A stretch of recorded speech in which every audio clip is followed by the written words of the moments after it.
come back to you. Chair, Senator Sifuna. for that. Chair. Yeah.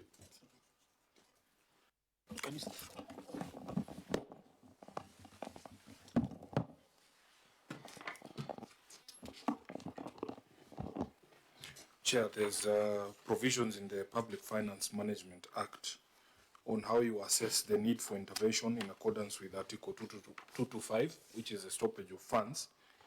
And you will see under Section 94 of that Act, it provides for indicators of serious or persistent material breach. Because Chairman 225, so let me open that.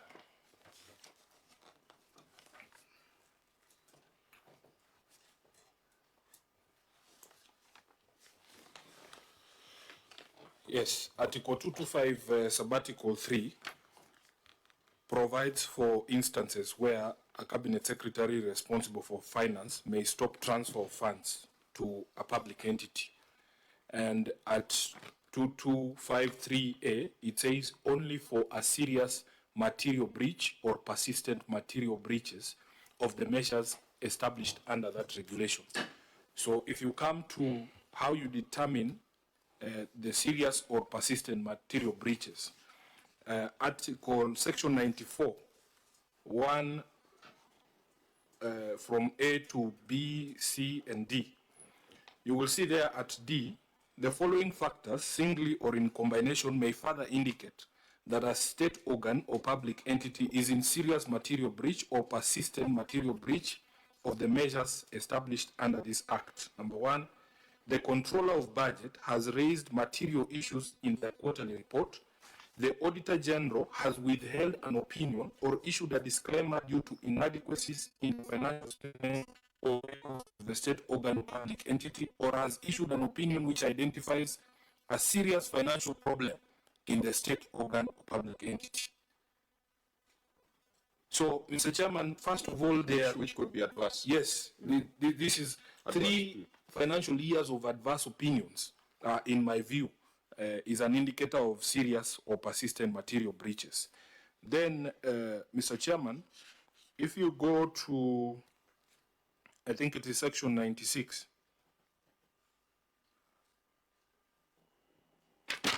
And as Senator Sifuna proceeds, also check for us what the opinion was in the prior year, which was 2019-2020, so that we contextualize for how long have we had these adverse opinions.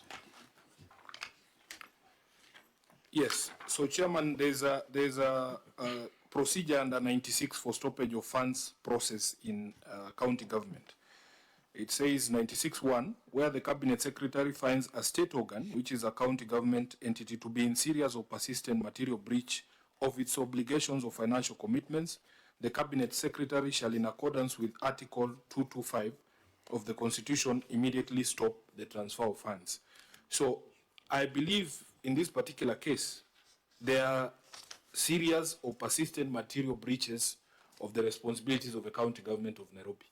This is the act upon which, in addition to the sections of the Public Audit Act that you have very ably brought up, should constitute enough grounds for us to take this action as a Senate. We resolve that the Cabinet Secretary should stop further funds to the county government of Nairobi. Because if we cannot have these conversations here and you are facing adverse opinions, including up to the latest audit report, then there's nothing we are doing as a Senate. We are doing a great disservice to the people of Nairobi. Okay, could you confirm what was the opinion in 2019-2020? Because the one for 2022-2023 has been released and it's adverse. So that would be 3 years of adverse.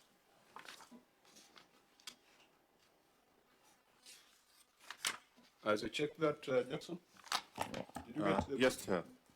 The section I'm referring to, Section 27 of the Parliamentary Powers and Privileges Act, which proscribes the offences relating to witnesses. Under 27(1), it provides that a person commits an offence where the person, A, having been duly summoned in terms of Section 18, fails without sufficient cause to 1, attend at the time and place specified in the summons, or 2, remain in attendance until excused from the further attendance by the person presiding at the inquiry. B, when called upon under Section 20, refuses to be sworn in or to make an affirmation as a witness, or C, fails or disobeys without sufficient cause to 1, answer fully and satisfactorily all questions lawfully put to the person under Section 20, or 2, produce any document, paper, book, or record in the person's possession, custody, or control which the person has been required to produce under Section 20. Subsection 2 provides that a person who commits an offense under subsection 1 is liable on conviction to a fine not exceeding 200,000 shillings or to imprisonment for a term not exceeding 6 months or to both. And then subsection 3 gives other offenses which are related to the conduct of the person, such as assaulting a member of the committee, threatening a member of the committee, inducing a person to give false evidence, and so on. So, Chair, from this provision, you find that there is already a provision in law, but the problem is the enforcement. Because, for example, the provision on the jailing for 1 year is we have a gap when it comes to the enforcement of that. Thank you. That's the resolution. Upon conviction. Yeah. So can a resolution of the House move the investigative agencies to investigate and prepare a file for prosecution? Yes, Chair, that would be the appropriate. I doubt whether the conviction is of any other entity other than the House. Absolutely. Yeah. The conviction is by the House. By the House, yes. So in this particular, House and it's voted correct, it's voted for and the guy should go to jail immediately. Let the conviction be made first. As to how it is enforced, we have methods, Chair. We have methods. Here in Nairobi, we have methods. No, we shall not revert to Nairobi methods. They are bloody, as we know it. Oeji, what was your opinion? So for 2020, it was adverse as well.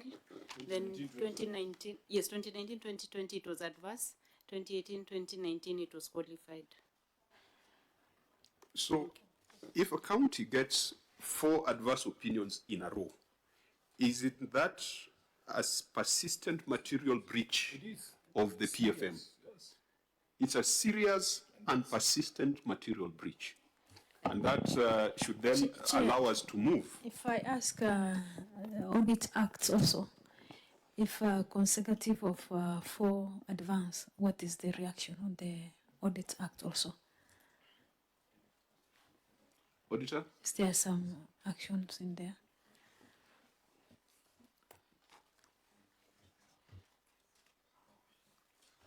I think from the Auditor General, there's no recourse. Once we have audited, then now it moves to the oversight committees.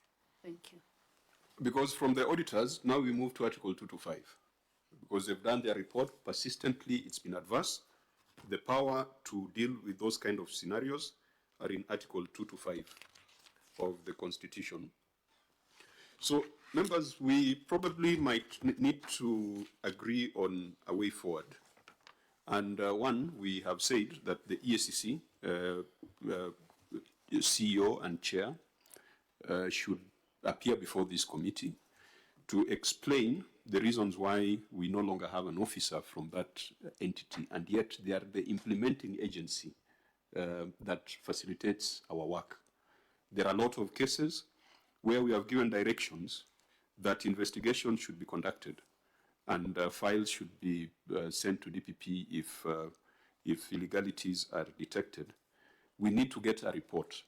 So when the EACC is appearing before us, they must summarize all the action points that we had allocated to them and give us a status report.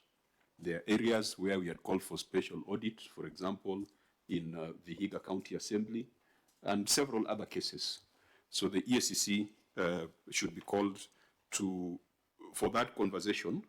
It's not just limited to their representation here, but it should be a detailed conversation, including the status of actions that have been assigned to them. Secondly, we have agreed on the need for a motion to deal with the gaps that we are contending with that sometimes makes the Senate or Parliament appear weak. Parliament cannot be weak, and Parliament cannot appear helpless, and Parliament cannot be a house of lamentation. Otherwise, it will have no effect, it will have no influence in the eyes and the lives of the people. I'm going to ask the Secretariat to do a little paper for our consideration on that subject of contempt of Parliament. I think there's some jurisprudence around it. There are some practices next door in Uganda. They even have a police station within Parliament. They are able to enforce. They are able to direct the Inspector General of Police to undertake certain actions. And I think there is this thing of constitutional purity, where we are saying the IG cannot be directed. And every other day they're being directed to chase Sifuna and other people of offenses of wearing sufurias on their heads. Correct. We have seen that. So let us not lie to ourselves that we are such a constitutionally pure country that Parliament cannot ask the IG to take action on an errant governor. I believe that if there's a gap in our laws, we are the law-making institution. And if there is anything that Parliament must do is to strengthen its role so that its directives are taken seriously. Now, thirdly, we have said that in view of the persistent material breaches of the PFM that has been seen in Nairobi, where there's been 4 adverse opinions over a period of 4 years, that we shall look at the provisions of Article 225 and provisions of the PFM on stoppage of funds. This committee will strongly consider and perhaps propose the invocation of Article 225 over the persistent material breaches that have been seen in Nairobi City County. But before we get to that conclusion, Article 47 or 48 thereabouts on fair administrative action will require that the governor of Nairobi must be compelled to appear before this House. I think that's Article 47 on fair administrative action. We therefore must compel the governor of Nairobi to appear before this committee so that certain conclusions we can only make once we have given him a fair hearing. So, members, I want to propose that summons be issued to compel the governor of Nairobi to appear before this committee within 14 days, of course subject to the calendar. But the reason for 14 days is we expect that when this is issued, the governor of Nairobi is going to collaborate with the Office of the Auditor General in terms of preparation of their management responses. So we are issuing summons to compel Governor Sakaja to appear before this committee and to respond to the Auditor General's report on the theft of 76 billion. Because an adverse opinion simply means that. It means that the Auditor General cannot confirm that that money was put to good use. So when he appears, he must appear with his detailed responses. We don't want stories here. We don't want him to come with just with a boarding pass and then he goes away. He definitely must come with a boarding pass to confirm that he had traveled. He definitely must justify why that travel was more important than defending 76 billion, but he definitely also must go into the details of that report. So, clerk, let's look for a date within the 14 days, minimum 14 days, to allow for preparation of written responses. If the governor fails to appear, or if the governor appears and fails to convince the committee as to why he did not honor the invitation today, then we've got the fines that are specified in the Parliamentary Powers and Privileges Act. But we must also reprimand, despite issuing summons, strongly reprimand the governor of Nairobi for skipping this session of the Public Accounts Committee. It looks like contempt of Parliament, and it looks like impunity if we put together what Senator Sifuna has mentioned about his conduct in other committees. And the message we must give to Governor Sakaja and others is that nobody in this republic is bigger than the Senate. It is a Senate that acts as a trial chamber for the impeachment of the president, of the deputy president, and for governors. The Senate has risen to the occasion in the past and has sent a governor of Nairobi home. And we hope that we will not be called upon to make a similar decision in this session of Parliament. But to Governor Sakaja and others of his ilk, you are not bigger than the Senate. What we expect of governors is for them to rise to the high calling of their offices. And part of that high calling is not just to move around and be smart and be on billboards. It's about being available to Parliament, being available to the people who elected you, being accountable and being transparent. It is a job of this committee to enforce accountability, to enforce transparency, and we shall also enforce availability. Parliamentary business must take precedence over any other business for public or state officers whose responsibility is oversighted by the Senate.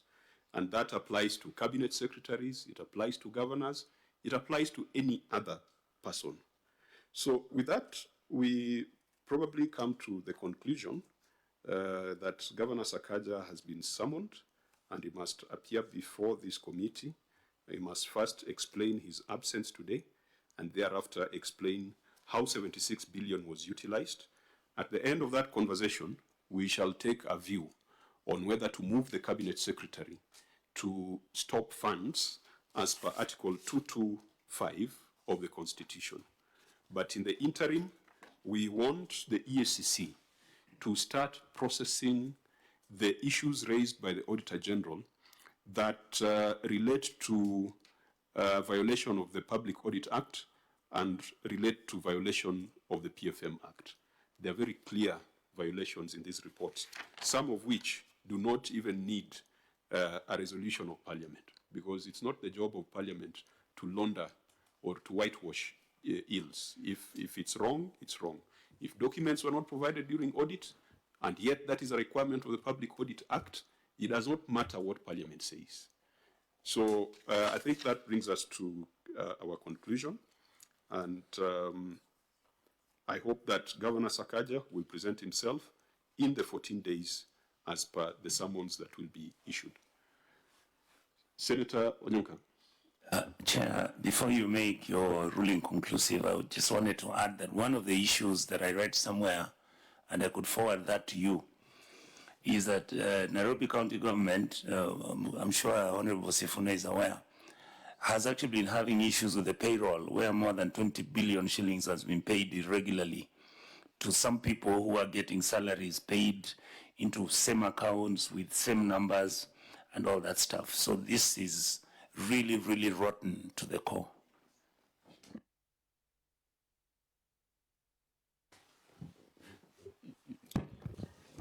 Senator Smith?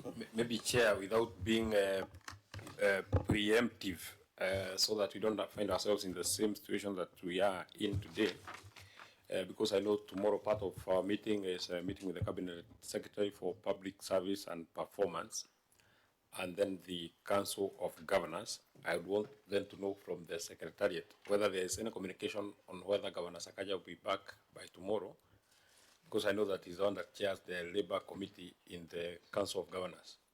So we expect that he shall still come here tomorrow. So I don't know whether there is an indication on when he's supposed to come back. Maybe he's coming back tonight so that he can be able to join us tomorrow, or he has written that he will not come back, or there's a communication from the council, because the council has many people that can come on their behalf.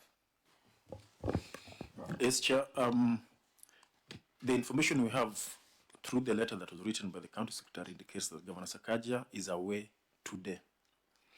However, the chairman of the Labour Committee of the COG has changed. It's no longer Governor Sakaja. It's Governor Mutai Kaiga, the governor for Nyeri. Okay, so that brings us to our meeting for tomorrow, because tomorrow we are supposed to meet the Cabinet Secretary, the Council of Governors, over human resource issues in counties. And it was mainly to do with IPPD. and maybe the plans they have to upgrade to another platform. And Clerk, you're indicating that the CS has sent information that they are unavailable tomorrow? Yes, I've gotten word this morning informally though that the CS will not be available tomorrow, and then the process of writing to us to indicate the same. Now, this was the thing that was being canvassed in the House 2 weeks ago. Senator Sifuna, you recall, there's a week when all cabinet secretaries, or some cabinet secretaries, decided to send letters in the morning and skipped sessions of the question session in the Senate. And I remember there was about 3 hours of debate on the matter. And the conclusion of the speaker was, let's process a motion. I'm not sure whether someone is processing a motion, but even a cabinet secretary should never have the comfort of deciding when and how he's coming to Parliament. When there's an invitation of Parliament and there is good, adequate advance notice, we cannot entertain this thing of a cabinet secretary waking up and cancelling a meeting that has been scheduled for the last 2 weeks. That again is belittling the House. And it speaks to what we have discussed at length, that there is some contempt that is coming out as a result of a perceived weakness. And we must make an example of some people so that it can be painful and people can see that Parliament is a serious institution. We are not going to hold a meeting on such important issues without the Cabinet Secretary. This Senate and this committee will not accept, in place of a Cabinet Secretary, the Principal Secretary. The Principal Secretary can only accompany a Cabinet Secretary. In fact, this Senate refused to listen to Chief Administrative Secretaries, even though I know some committee chairs were lenient on them. But my position as a chair of this committee is that even if you were to have CASs in future, a CAS cannot come here on behalf of the executive. And I want to encourage other chairs of committees present that we take that position in unison. That therefore means that if indeed we get a letter to that effect, then we might have to find other ways of compelling the Cabinet Secretary to appear before the House. But since you don't have a formal letter, I think we maintain that we have our meeting tomorrow. If a formal letter comes, then we must compel the appearance before this committee, because we are discussing such important issues. In fact, we might even expand the agenda to go beyond IPPD and start talking about remuneration of health workers in counties, because that's also a big issue currently. Chair, I think maybe you would think of combining also the issue of the own source revenue, because it has also been an issue. Yes. Yeah. Yes. Okay, no, on source revenue, we wanted to have a different, we wanted to have the treasury team. The treasury team, KRA, and so it's on this one of personnel, I think we had called the cabinet secretary for, not treasury, it was cabinet secretary for? Personnel management. For personnel management. And that is Moses Kuria? Moses Kuria. Yeah. Moses Kuria. So Moses Kuria must know that parliamentary business takes precedence over any other business. And if the president has not made that clear to them, then I wonder why he moved the House to have cabinet secretaries come to the Senate, unless it was just a PR ploy. Yeah, Chair, first of all, two things that as a member of the Senate House Business Committee, we have faced this problem that indeed, as you said yourself, it was a request from the executive that cabinet secretaries be allowed to appear before the House, and our standing orders were amended accordingly to allow that. But as they say in Swahili, mtoto akililia wembe mpe. It has come back to haunt them, because I saw a letter at the SBC, a communication from the chief cabinet secretary, indicating that we need certain quantities of questions before a cabinet secretary appears. and yet it could be one single question from a member that has national importance. What it has done is that because of the failure to appear by some of his cabinet secretaries, you find a member has asked a question in June of last year. It was a current affair. Like if you were to ask a question regarding the ongoing strike by doctors, and then the cabinet secretaries appears in December of 2024, the question has lost its currency. Another problem is that there is very serious backlog. You found like the last time that the cabinet secretary for transport appeared before the House, there was almost 15 questions for him to answer. It's because when these matters are in the public discourse, they are live. We don't get opportunity for us to have that conversation with the cabinet secretaries.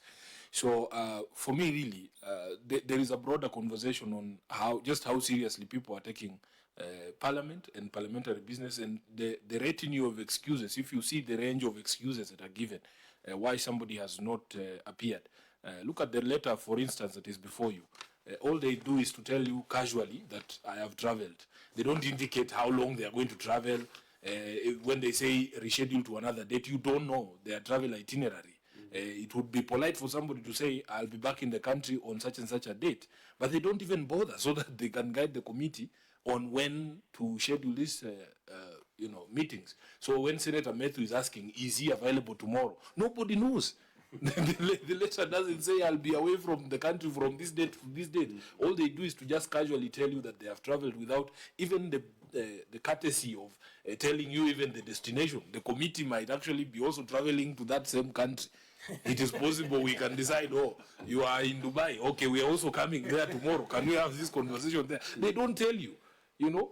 So the level of contempt, Chair, is what is pushing us to this level where we feel now something needs to be done.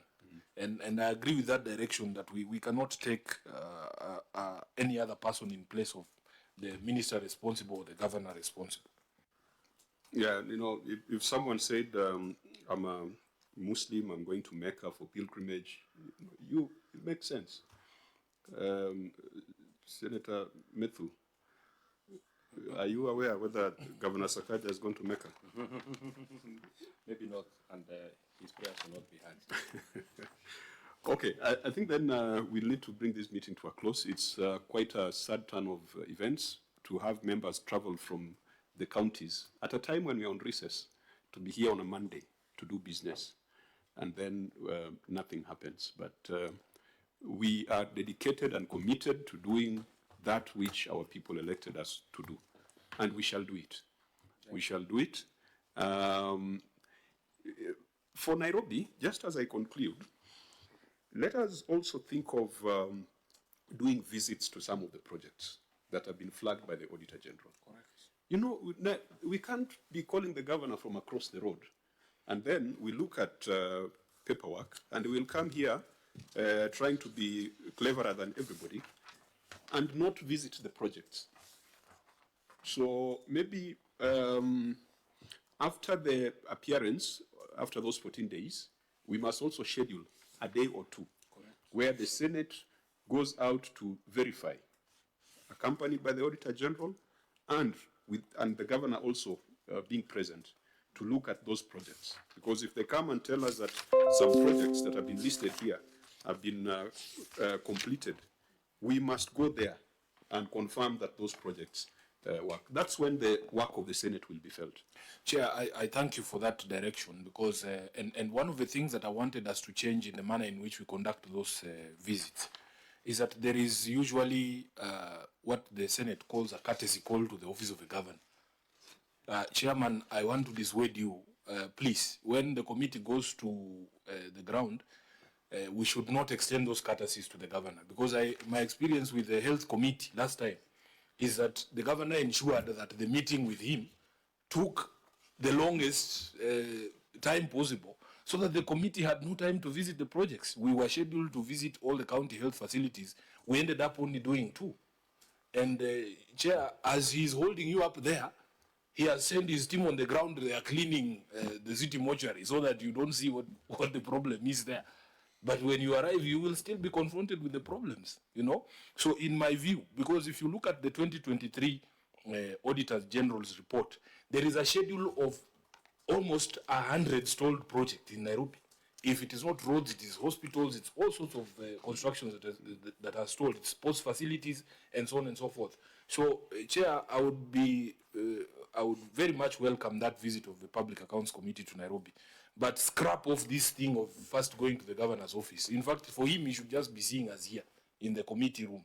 We should never, as a house, be treated to the spectre I saw in the health committee, that you go and sit in his office there for 5 hours discussing things that you should be seeing with your own eyes. So when that that visit is arranged, please, Chair, we should just start at 6 a.m. the projects, and we make sure by evening we have done at least half of those projects, and we have a proper conversation about the state of Nairobi. Thank you. Finally, I think Senator Mariam. Chair, I agree with Senator Sifuna, because there's not even a health committee only, because other committees, if they go on the ground for checking, they normally go to the governor office, but it takes long, because I don't know what is the arrangement with the governors. They hold a longest meeting so that you cannot go on the ground or prepare themselves on the scenario that if we go to this site, you will not see what's 1, 2, 3. So maybe we can limit ourselves, because you cannot go to your house without informing you. You have to knock the door to the governor, but you have to limit yourself at what time, and you just leave, not taking long, so that you have to minimize yourself timely. Thank you, Chair. Mr. Chairman, I didn't want to comment on this particular matter, but I am dissuaded to going to the county.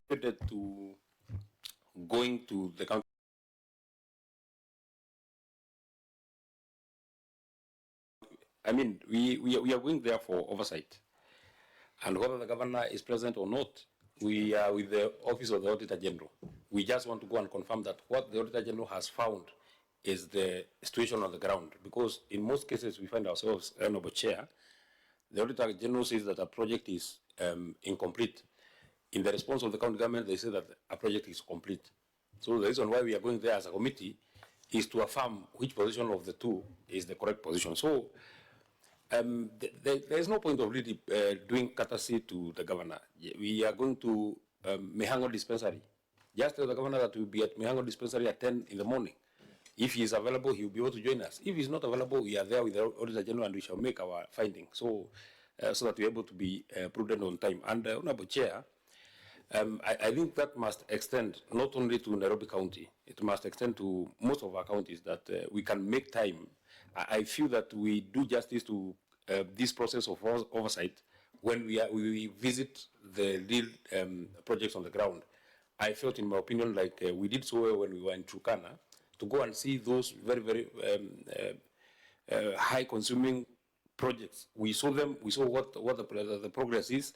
Well, there was some bit of trying to clean up Honorable Sifuna, but you know, a crack on the wall, nothing can be done to it. So you just find that crack, and we are able to now make very, very, very informed reports, Honorable Chair. So we could be clustering counties together. Say on a weekend, go to Nyeri and Nyandarua. They are next door neighbors, so that even our people can be able to feel that we are, instead of just relying on the responses that we, sometimes, Honorable Chair, and you know I have had that problem myself, the governor comes with a very big bundle, which Senator Sifuna says that is a way of trying to hoodwink the committee, and they also do very funny photos. So you are not able to even tell whether this house is a kiosk, is a toilet, and they say that it's complete. And I always say, and I asked, you remember I asked Governor Lenku, and I asked, you remember I asked Governor Lenku when he appeared before us here. I'm looking at your page. The photos that have been put on your page for the event that you attended on the weekend are so clear. But the photos that you have brought in the Senate are so, of very low quality. How comes you were able to get a good camera for your event and a bad camera for the responses? We are not able to tell completely that what we are seeing on the photo and what we get in the response is the situation on the ground. Let's go to Nyandarua, when the governor says that they have done county headquarter up to 70%. Go to Nyandarua and see whether it is 70%. And that way we shall have been a bit prudent. Chair, just one final comment. Perhaps maybe it should not be a blanket withdrawal of goodwill for all governors, because there are governors who actually have the courtesy. There are governors who appear here and they cooperate with the committee for us to be able to do our job. But somebody who never extends courtesy to the Senate, somebody who shows contempt at every opportunity, that is not somebody who should be getting courtesy calls from senators. You don't even need to tell him that you're coming, because, like for me, as a senator of Nairobi, or as a senator of Homa Bay or Nyandarua, you can't say that this is Sakaja's house, that we have to knock on his door. No. This is a public entity. I mean, we just proceed and go. So if somebody is in the habit of being discourteous, there is no need for him to get any courtesies from the Senate. And maybe, please, Chairman, and I'm not reopening the discussion because we have had it. It's only that Senator Sifuna has jogged my mind, so that it is not seen that we have a problem with governors appearing. It is fair to say that over 95% of the governors appear before this committee very faithfully. Yeah. We only have a few problems with a few governors, especially those that have received very, very huge budgets. We have a small problem with, not a small problem, a very big problem with Nairobi, a problem with Isiolo, a problem with, I think, Kiambu, a few governors. But most of the governors are realizing that this is a very, very important process, a very, very important parliamentary business, and they take it as serious. So we just want to ask that their colleagues just take cue and follow, so that we don't just blanket condemn every governor and say that they don't appear before the Senate. They appear. We have not had a problem with most of the governors. They appear as scheduled. Only a few. Thank you, Senator Methu. The practice in this committee is whenever we do the county visits, we do not go to the governor's office. We call the governor to the county assembly or to a venue of our choice. I remember when I led a delegation to Samburu, we secured a venue. I think it was a Catholic-run institution.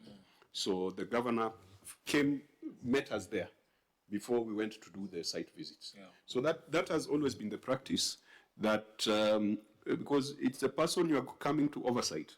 So if you're going to spend 2 hours in his office taking tea and mandazi, what message are you communicating to the members of public? So for this committee, we do not do those courtesies of county commissioner or county governor. We go and have a meeting of the committee in the county, and we invite the governor to that meeting. And I think that also should be the way other committees or conduct themselves. Senator Onyonka. Chair, I'm glad to hear Senator Methu and all of us discussing the relevance of the visits we've made.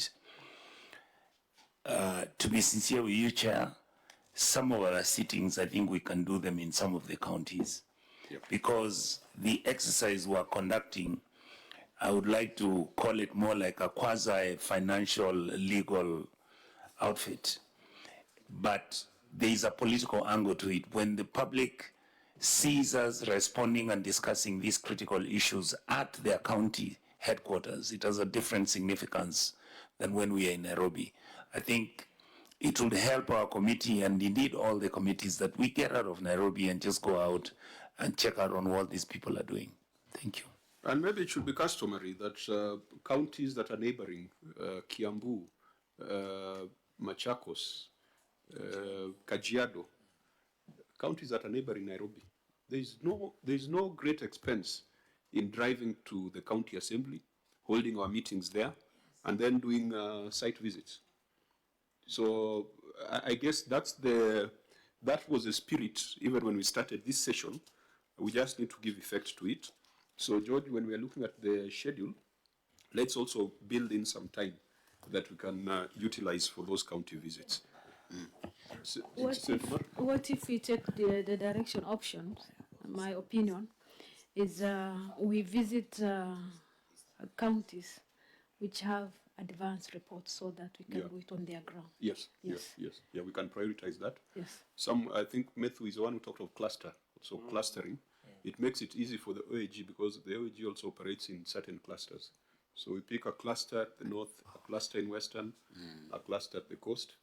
That will make our work more impactful. Senator Gataya. Chair, you know, for the last 1 year that I've sat in this committee, I have gathered some intelligence, maybe from these far-flung counties, especially the northeastern counties, the Turkana, all those counties. They have serious issues to do with the management of resources. I don't know for what reasons. I think they take advantage of the fact that they are far, and I think as a committee we are supposed not to make sure that we are supposed to exercise what we did in Turkana. You know that Turkana issue really brought us into limelight, and I think we are supposed now to set those examples to counties like Mandela, Wajir, and those far-flung counties where people have just assumed that Nairobi is too far away. It will take us another 2 years before we are summoned. Maybe we will be invited to the Senate Committee on Public Accounts and so forth. I think once in a while we are supposed to make those impromptu visits to those counties, because Chair, I have witnessed, I've gathered a lot of intelligence. There is a lot of misuse of public resources in those counties. I don't know for what reasons. I think there is that assumption that they are far away from us, and I think they can make use of money the way they want to use without